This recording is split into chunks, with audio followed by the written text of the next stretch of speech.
दोस्तों, बिहार में शराबबंदी को लेकर बहुत बड़ी खबर सामने आ रही है। आपको बता दें कि जीतन राम मांझी ने शराबबंदी को खत्म करने के लिए सीधा निशाना विपक्ष पर साधा है। निशाना साधते हुए जीतन राम मांझी का कहना है कि यदि डबल इंजन की सरकार बिहार की सभी माफियाओं को जेल में नहीं डाल सकती तो इससे अच्छा कि होली पर शराब चालू कर देना चाहिए, होली पे सभी दुकानों को खोल देना चाहिए।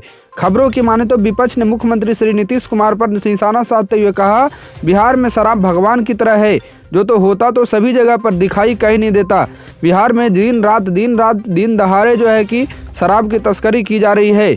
इसके अलावा बिहार में शराब तस्कर खुलेआम शराब की तस्करी कर रहे हैं। अपने प्रशासन का कोई पकड़ नहीं है, इनके ऊपर बिहार के प्रशासन का कोई पकड़ नहीं है। यहाँ तक कि जीतन राम मांझी ने प्रशासन पर आरोप लगाते हुए कहा कि होली में दोनों जो है शासन प्रशासन एवं जो है कि शराब माफिया मिलकर जो है शराब का कारोबार करने में लगे हुए हैं। बिहार में शराब की तस्करी प्रशासन की मर्जी से होती है।